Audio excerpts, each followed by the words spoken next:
हम सभी ननिहाल आए हैं।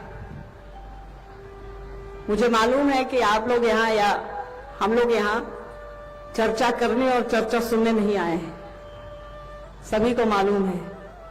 यहाँ हम आए हैं अपनी माँ के घर ननिहाल। जिस जगह पर हम आप बैठे हैं, कई लोगों ने अन्न मिलाकर पढ़ा होगा, जहां बैठे हैं हम आप, यही गढ़ का पिछला हिस्सा है जहां एक साधु बाबा ने रात के अंधेरे में साहब को कहा था कि वो टूटा हुआ शीशा उठाकर देखो। तो साहब ने देखा था, तो साहब ने कहा था कि इसमें मैं थोड़े ही हूं, ये यही वो जगह है, गढ़ का पिछला हिस्सा। कहानियों में आप लोगों ने सुना होगा, साहब की चर्चा सुनी होगी, और अन्न मिलाकर में भी आप लोगों ने पढ़ा होगा, ये वही जगह है। हम लोग ननिहाल आए हैं, तो यहाँ के लोग, हमारे मामू, आपके मामू, आपकी मामी, सारे भाई बहन लोग मिल करके लगने नहीं दे रहे हैं कि माँ बाप नहीं है। ननिहाल में जैसे स्वागत होता है बच्चों का, वैसे ही हो रहा है, हमारा भी हो रहा है, आपका भी हो रहा है, सभी का हो रहा है।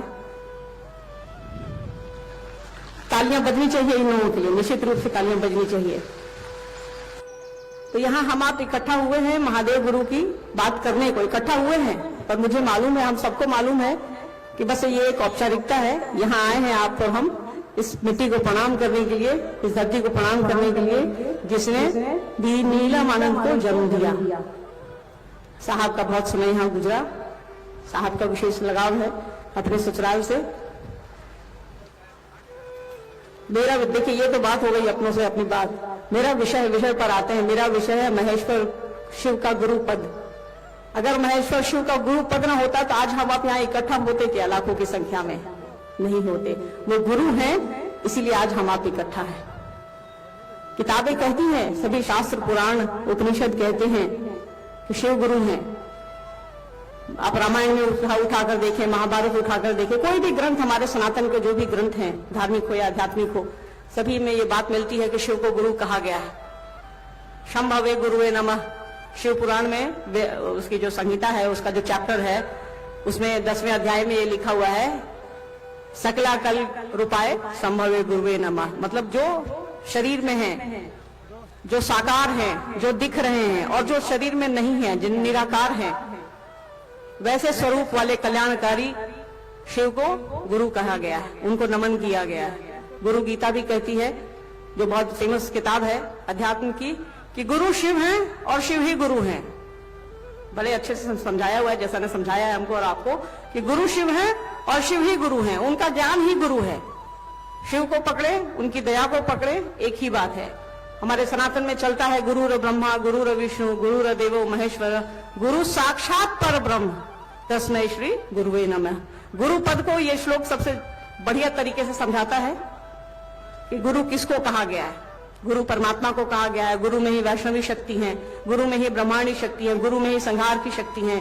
मतलब गुरु हमारे अज्ञान को तोड़ते हैं, हमारे अज्ञान को खत्म करते हैं, हमारी अज्ञानता का संहार करते हैं, हमारे भीतर, हमारी बुद्धि में, हमारे मन में ज्ञान का बीज बोते हैं। इसीलिए कहा गया है कि उनमें ब्राह्मणी शक्ति है, वैष्णवी शक्ति और रुद्रात्मिका शक्ति है। सभी सारी शक्तियां उस गुरु में ही हैं, और उसी गुरु को परमात्मा कहा गया है, उन्हीं को महेश्वर कहा गया। वही शिव है, वही शंकर है, जो कल्याण करने वाला है वो शंकर है। आगे एक लाइन है ना, शह संग करोति शंकर, जो कल्याण करता है उसको शंकर कहते हैं। वही हमारे आपके गुरु हैं। सभी किताबें कहती हैं। साहब को ये बस ज्ञात हुआ सन 1974 में कि भाई जब परमात्मा को ही गुरु कहा गया है तो परमात्मा को ही गुरु बना लिया जाए।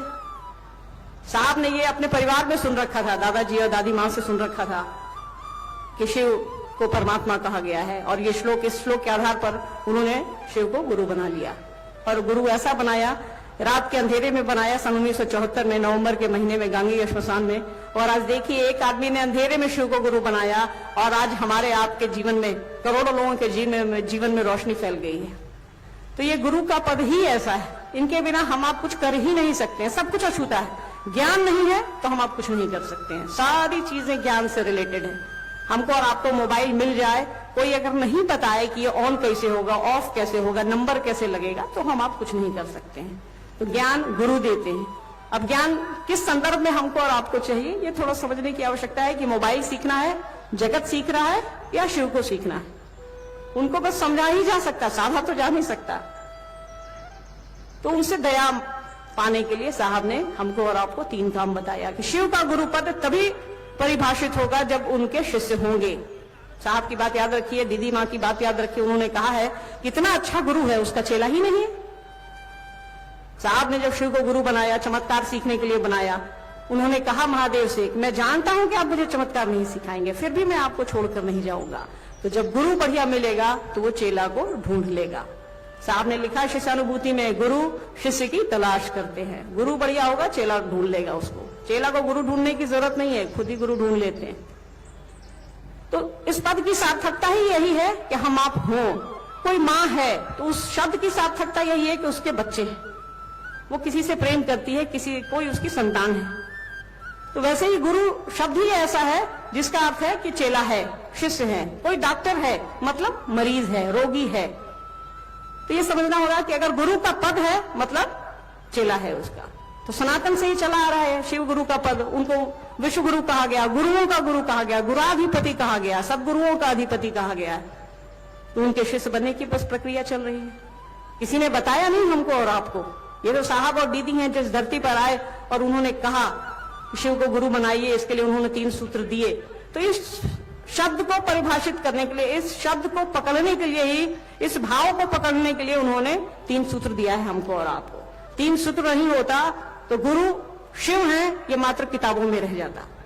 साहब ने हमको और आपको तरीका बताया कि कैसे शिव को गुरु बनाया जाए, कैसे इस शब्द को, गुरु शब्द को परिभाषित किया जाए।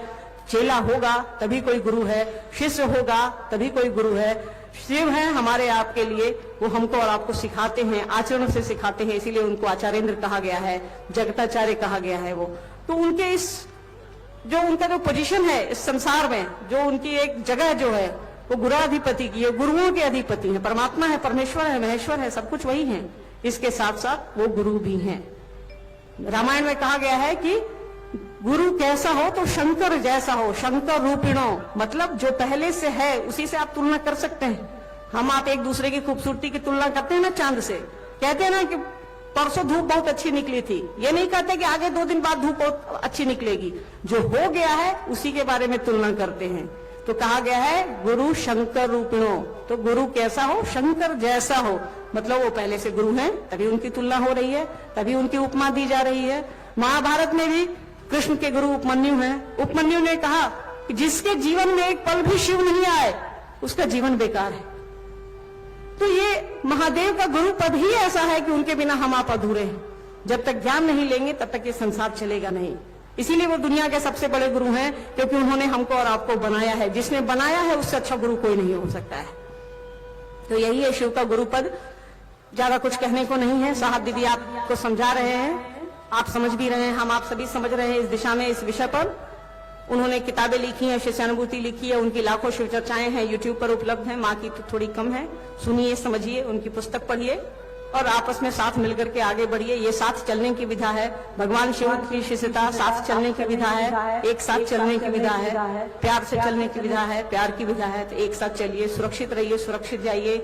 इतनी भीड़ है यहाँ, ये भीड़ जो है मुझे मालूम है मेरे लिए या किसी और के लिए या किसी और के लिए नहीं आई। ये भीड़ सिर्फ और सिर्फ साहब और दीदी माँ के लिए आई है। आप सिर्फ उनके लिए आए हैं, उनकी इस जगह के लिए आए हैं। हम सभी को मालूम है, हम सभी ये समझते हैं, आप सभी का स्वागत करते हैं। आपको कुछ कठिनाइयां भी हो रही हैं, हमें मालूम है। थोड़ी मदद की जरूरत है आपसे भी, और हम लोग भी लगे हैं, सारे लोग, सारे गुरु भाई गुरु बहन कार्यकर्ता यहाँ के लगे हैं। लगभग 1000 कार्यकर्ता अनु भैया ने बनाया है, वो सभी आपकी मदद के लिए लगे हैं। तो सुरक्षित जाइए, अच्छे से घर पहुंचिए। आपका सुरक्षित घर पहुंचना हम सभी की जिम्मेदारी है। तो जब तक आप सुरक्षित घर नहीं पहुंचेंगे, हम सभी की जिम्मेदारी पूरी तरह से वहन नहीं होगी। अभी आएंगी भैया, बात करेंगे आपसे, भाभी बात करेंगी। आप सभी के चरणों में मेरा प्रणाम।